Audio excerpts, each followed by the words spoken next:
Hey, thanks for joining me, everyone.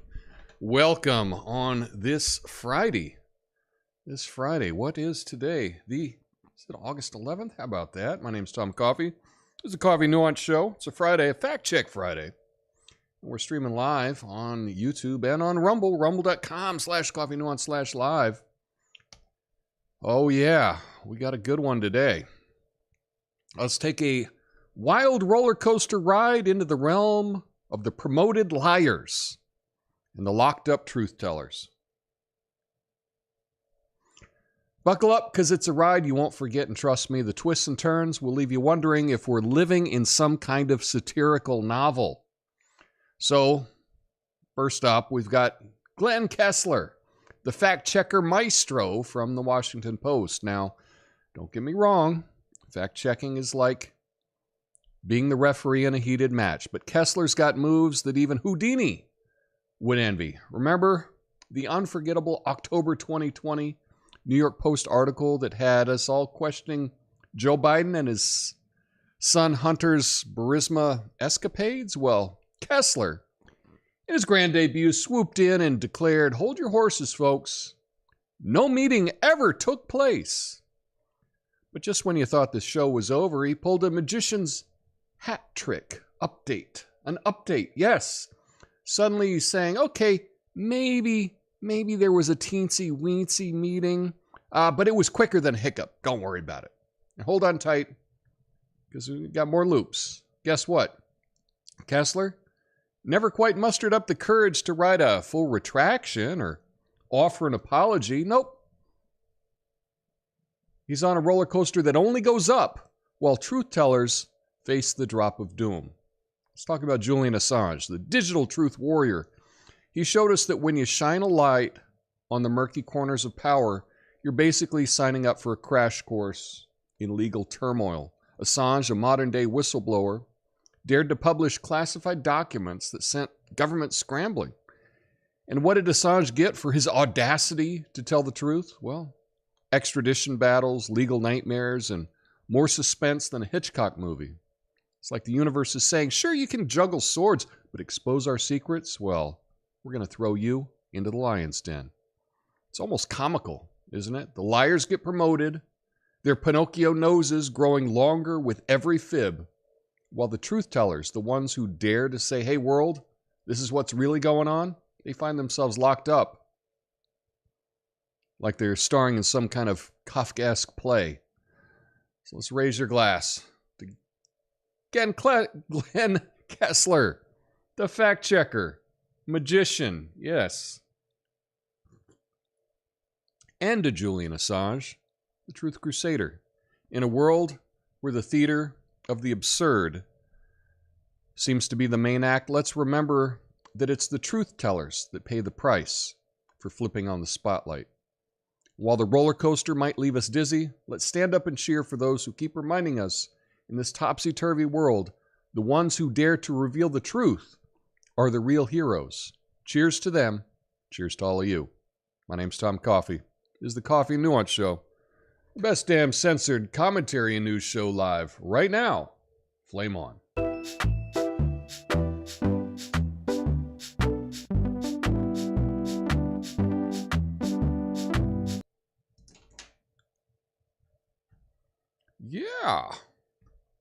Yeah. How about that?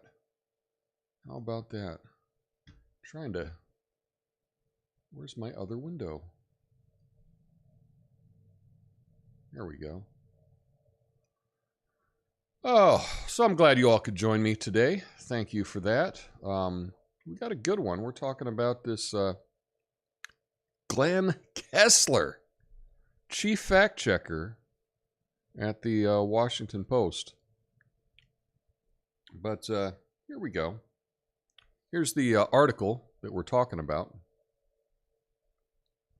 So in this article, right, the Washington Post and its fact checker Glenn Kessler clearly show a pro-Biden bias. His fact check in 2020 about a New York Post article questioning Joe Biden's involvement in his son Hunter Biden's Burisma dealings keep changing. Initially, Kessler denied the event occurred, but later updated it to acknowledge Biden's presence, albeit briefly. Hunter's former business partner contradicted this, confirming Biden's extended stay with Vadim Brzezinski's presence. Kessler relied on Biden's team denials, and this undermines his fact-check credibility, and his reporting has repeatedly showed a pro-Biden slant. So if we just look at the article here, this is from Washington Post. It was just updated. Analysis by Glenn Kessler. The Hunter Biden laptop. The April 16th, 2015 dinner. So here it says, the article was first published in 2021. It's been updated. Oh, it's been updated. When the New York Post released emails last fall when it claimed, what it claimed was Hunter Biden's laptop, the fact checker produced an explainer that turned out to be one of the most read articles in our 13-year history. Oh, a key question we examined was whether Hunter Biden, President Biden's son, arranged for a top executive at a Ukrainian energy firm to meet with then Vice President when he was in charge of U.S. policy toward Ukraine. The date in question, April 16th, 2015.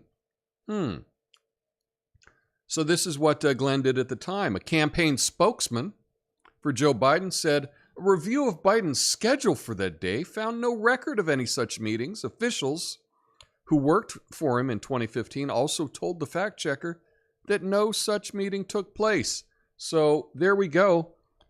For Glenn Kessler, that's all he needs. He asked the campaign. They said, well, it's not in his calendar, so it didn't happen. Well, recently, a reader directed our attention to a May 26 New York Post report, like they needed a reader to cue them into this has been going on. There was headlined, Hunter Biden brought VP Joe to dinner with shady business partners. The article suggested Joe Biden met with Burisma executive Vadim Brzezinski at a dinner that was held at a private garden room at Cafe Milano in Washington. Oh, but when we looked into it, there was less to the story than one might imagine. How about that? And when we go through here, we see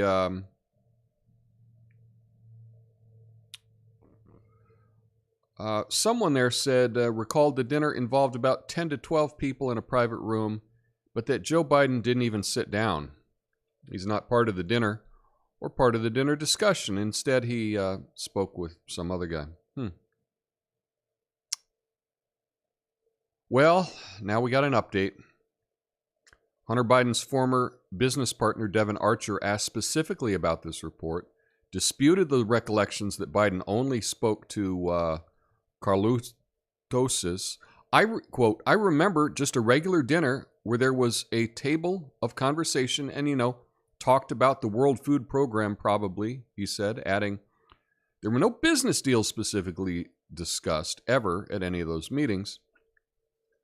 One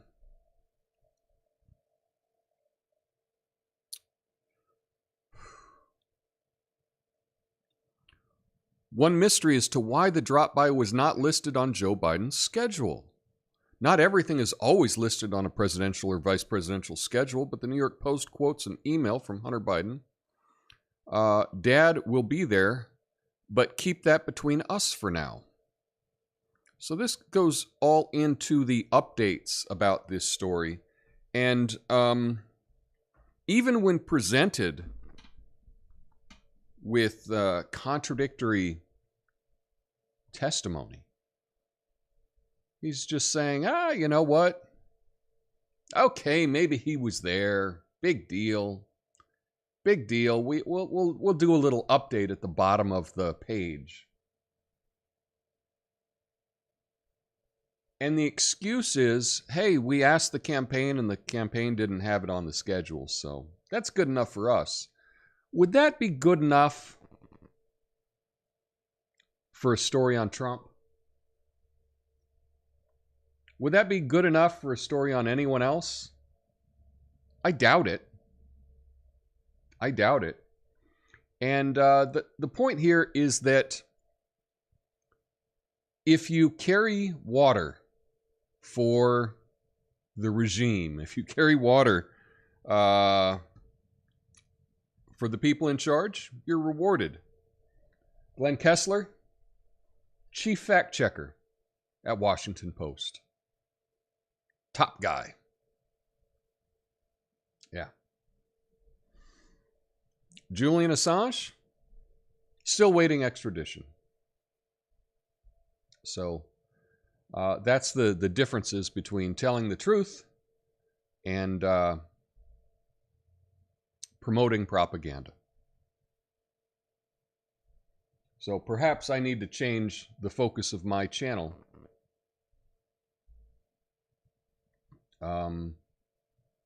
Maybe I just should start promoting whatever the Biden campaign says, and maybe I'll get a few more views, a few more clicks. Maybe I'll be rewarded. Maybe I won't be hidden in the algorithm. We'll just have to see. Anyway, I got a number of stories to get to today. Couple fact checks, couple interesting stories about what happens if you speak the truth. And I'll end it up with some good news. So first, there was an anniversary of sorts, so let's get to that.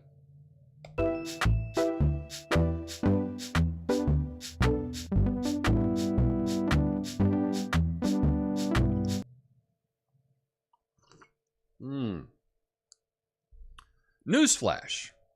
If you repeat a lie over and over and over again, it doesn't make it true. Progressive House Representative Cori Bush, a member of the Squad, faced criticism from conservatives for her recent tweet commemorating the anniversary of Michael Brown's death. Bush attributed Brown's killing to racism and white supremacy, which drew backlash from conservatives, who highlighted Brown's involvement in a convenience store robbery, a physical assault on a police officer, an attempted gun grab before being fatally shot. The tweet reignited debates about the accuracy of the narrative surrounding Brown's death, with some accusing the left of perpetuating a false narrative. Brown's shooting by a police officer in Ferguson, Missouri 9 years ago sparked nationwide protests and discussions about police brutality. An investigation during the Obama administration cleared the officer of wrongdoing and found that the evidence did not support prosecutable violations of federal criminal rights statutes. So, the hands up, don't shoot narrative was just a fiction.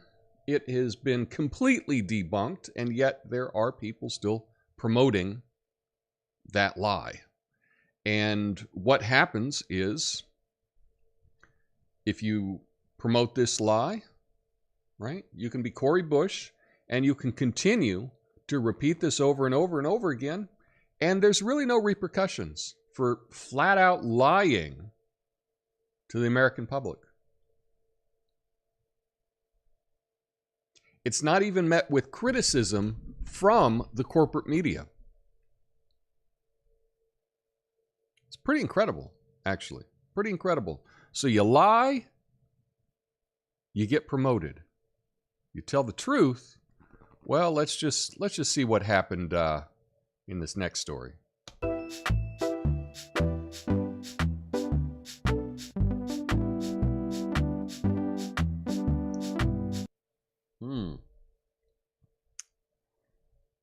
Former U.S. intelligence officer and Marine Forces veteran Scott Ritter acknowledges the failure of the Ukrainian counteroffensive, highlighting that Kyiv's forces did not achieve any progress in their efforts. Ritter notes that Russia is shifting gears by initiating new offensive actions aimed at capturing additional Ukraine territories. In what I'm sure is 100% totally unrelated news, YouTube has terminated Scott Ritter's channel. Yeah. So you may know Scott Ritter. He was weapons of mass destruction weapons inspector. He kind of blew the lid off that whole BS narrative that those lies that started a huge war, or I'm sorry, it's not a war, right? Because only the president, only Congress can declare war, military action in Iraq. I know we say the Iraq war, but right, technically that's not true. But weapons of mass destruction, 500,000 people dead because of that lie. Scott Ritter, weapons inspector, blew apart that story. Well, he's been blowing apart some other stories around the Ukraine conflict.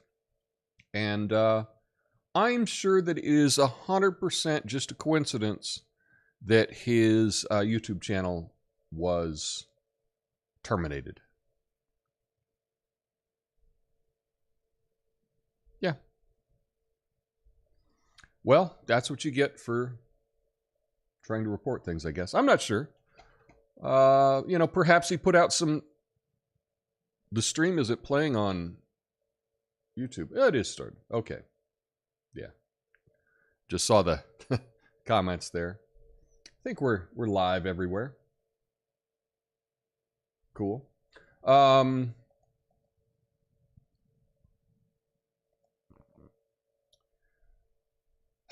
Yeah, but you report on what's happening and you get disappeared. You report on what's happening and your channel gets terminated, or it just gets hidden in the algorithm.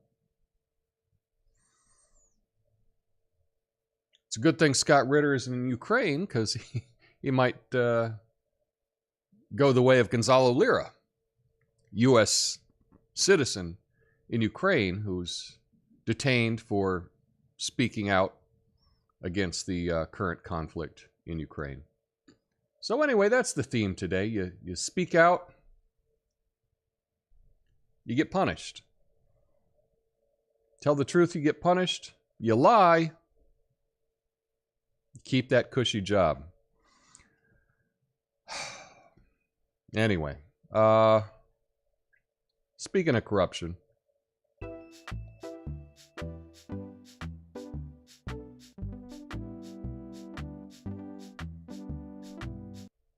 did you hear about the Ukrainian regional army chiefs? While their soldiers were battling it out on the front lines, these guys were busy shopping for Spanish villas and luxury cars.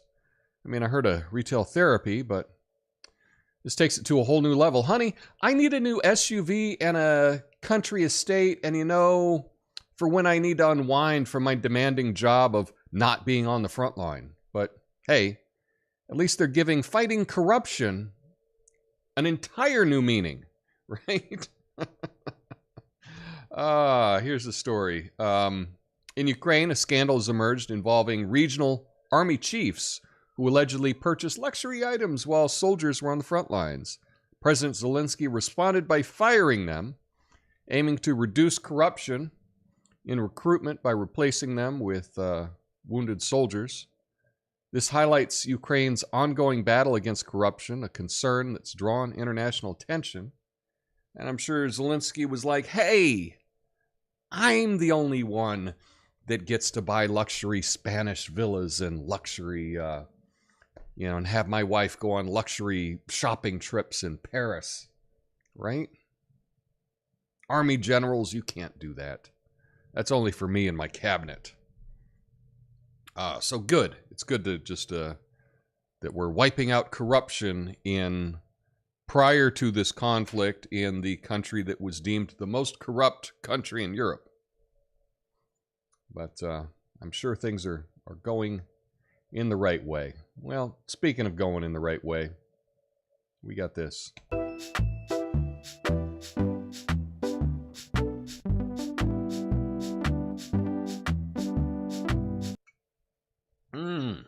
Folks, California regulators just gave the green light for self-driving taxis in San Francisco. Yeah, they're basically like Uber and Lyft, but without the driver, so you can finally get in a car, experience that awkward silence, and still have no one to blame for that weird smell. California regulators have allowed Waymo and Cruise to operate 24/7 paid self-driving taxi services in San Francisco, a major step for autonomous vehicles. The decision could lead to wider adoption of driverless technology despite concerns about safety and disruption. The move highlights the potential of a driverless future, but experts note it's still a ways away. So, yeah, they've opened this up in San Francisco. These companies can now operate 24/7 driverless cars. There are some concerns about this as well. What do you do if you're taking your driverless car home and there's carjackers, for example, and they just run out in the middle of the street? Well, the driverless car is going to have to stop, right? It's not going to hit somebody in front of them. Well, they could just surround the car and, tap on the glass with the gun,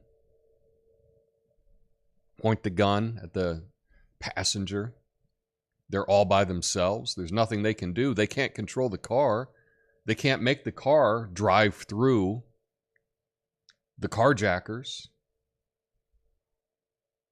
Seems like it's going to be like open season on people if you don't have control of the car. If you don't have control of the car, other people can then control it. So I do like the idea of driverless cars, don't get me wrong, but I see a lot of problems with this, especially in cities that have a lot of crime, right? I know that when I drive at night, there's always homeless people, often just wandering out into the road. You got to be really careful not to hit them.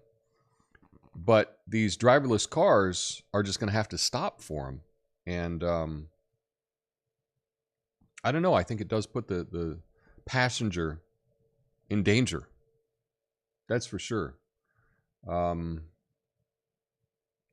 I don't know. I got mixed feelings about the driverless car. I think it's great, though, because there are some people that shouldn't be driving, right? You age.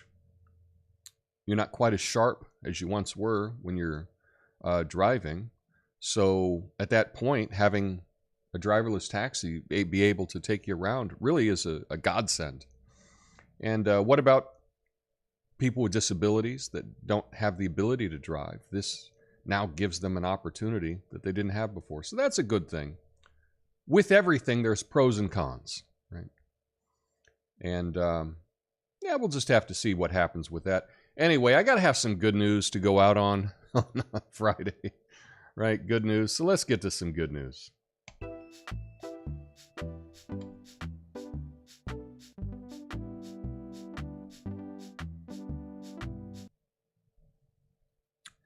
Did you hear about Virgin Galactic's first space tourists? Yeah, apparently they're offering the ultimate vacation package, a quick trip to space and back.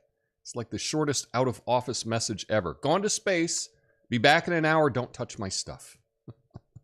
Virgin Galactic, Richard Branson's space tourism company, successfully launched its first space tourists using a rocket-powered plane named VSS Unity. The flight, which carried 3 customers, reached an altitude of over 50 miles, providing moments of weightlessness before landing back on Earth after about an hour. This achievement follows their initial commercial flight in June, marking a milestone for the company. Virgin Galactic plans to serve its backlog of ticket holders for future flights and aims to usher in a new era of suborbital human spaceflight. So, yeah, they were able to do the first commercial tourist flight. Didn't actually get into space, but got up there pretty high. That's pretty awesome. Would you have any desire to do this? Because I've thought about it, and I don't really have a desire to do that at all. None whatsoever. I mean, if I were offered it for $1,000, I'd probably say no. No, I wouldn't do it. And I'm sure they're charging a little bit more than that. So for me, I have no interest in it whatsoever. But I think there are a lot of people that are interested in going up and seeing the edge of the Earth, seeing the curvature, if that's a real thing, right? Do you think any flat earthers will take the trip up just to get a look? I mean, that might change your mind, right? Perhaps. I don't know. Anyway, let me know your thoughts about this in the comments. And I'll be going through all your comments on the Rumble and the YouTube. That's all I have today. Kind of a quicker show than what I anticipated. Yeah. Stick around for the after show. I'll go through all your comments. And I do hope you have an awesome weekend. Until then, peace.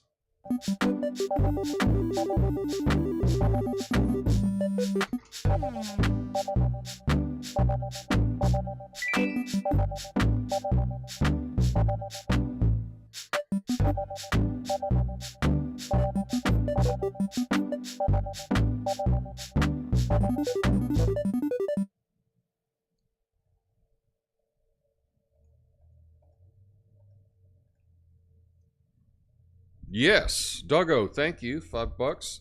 Fact Check Friday, thanks, Tom. It was my pleasure. It was my pleasure. Now, Big Daddy's saying the stream was not playing on YouTube, but it did start. Apparently, it was 4 minutes late. So I'm not sure what that was about. I started my stream on time. I start my stream on time every day. It's like clockwork. You can count on it. So, not sure what the issue was there.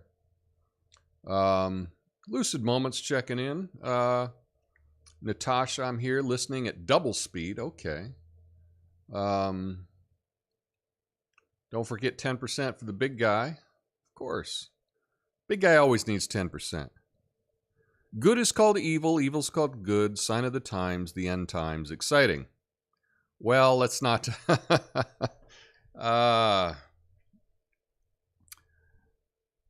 I don't think it's the end of times. That's my take on things. Redacted will have Scott Ritter on their show. Actually, that's the only reason I'm familiar with his name.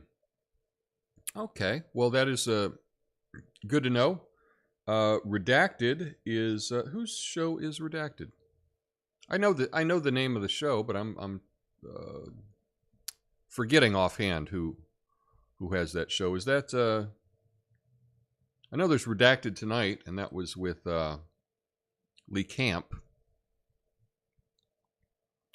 But yeah, we'll see.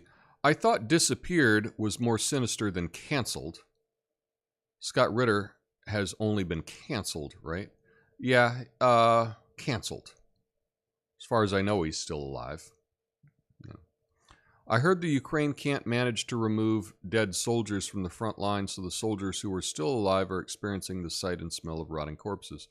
I don't know anything about that, and I think any front line of any war is horrific. Wouldn't surprise me that it is horrific. There are places that you can go, like different Telegram groups. You can see things from the front lines. It churns my stomach, and it is so hard to look at. And I would also caution everyone, and this is at least this is my opinion on things. I don't think we can really believe anything about a military conflict, at least during the fog of war, right? It's called fog of war for a reason. But I don't think I would take Ukraine's side of what's going on. I wouldn't take Russia's side about what they say is going on. You can take both their sides, kind of look at them, and just understand that, okay, this side's saying this side's saying this, It could be somewhere in the middle, maybe, or maybe not. So there's a lot. So it's hard to believe anything that's happening real time in war situations. Why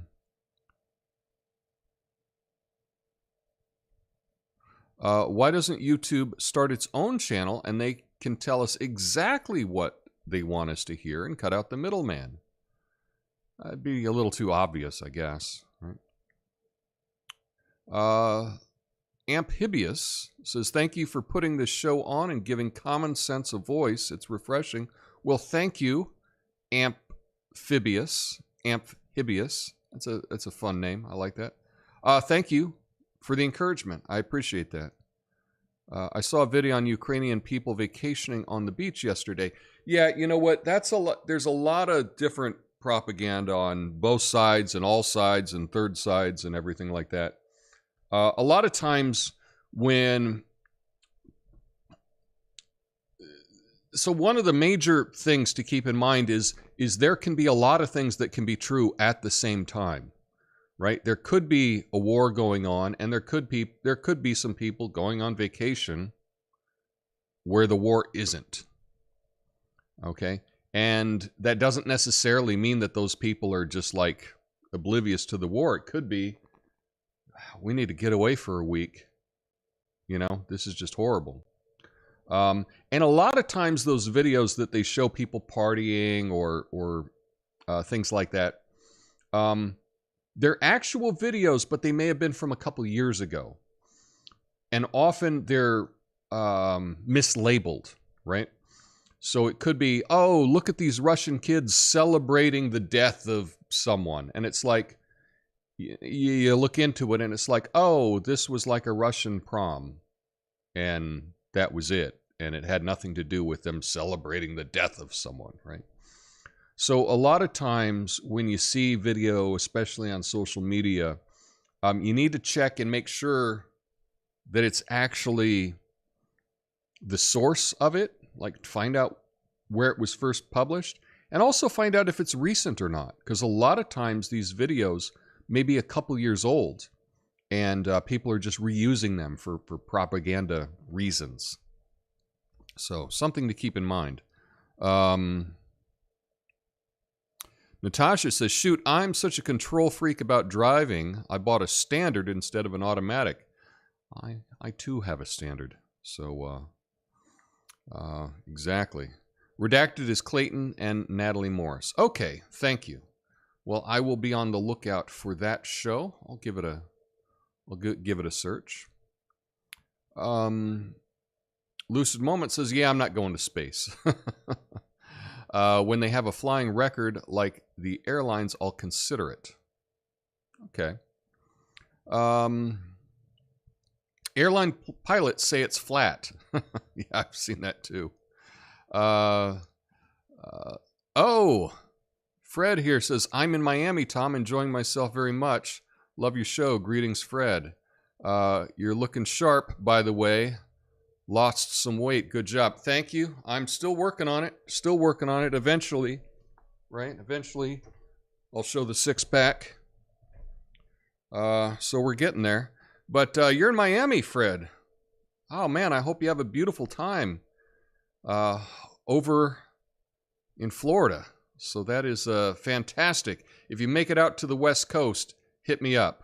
You got a place to stay. Anyway. Yes, exactly. Love Redacted. It's more than fantastic journalism. You got to check it out. Well, that is it. I appreciate you telling me that. It seems vaguely familiar to me, but with so many people telling me that I have to see it, that tells me that I really do. And so I will put that on my list of sources, of places that I need to check out for stories and to see what's going on in the world. I will give it a look. Oh, you're flying back to Amsterdam tomorrow. Well, I hope you have a good flight, and I hope you're able to get in all that Florida freedom while you're there. So enjoy that greatly. But anyway, that's all I have for y'all today. Oh, Doc. Great to see you're back, Tom. Oh, good. I'm glad to see you, Doc. Good. Oh, someone else saying Redacted's a good show. Okay, so Redacted it is. I'll check it out this weekend for sure. Anyway, you all have a beautiful weekend. I will see you on Monday. Peace.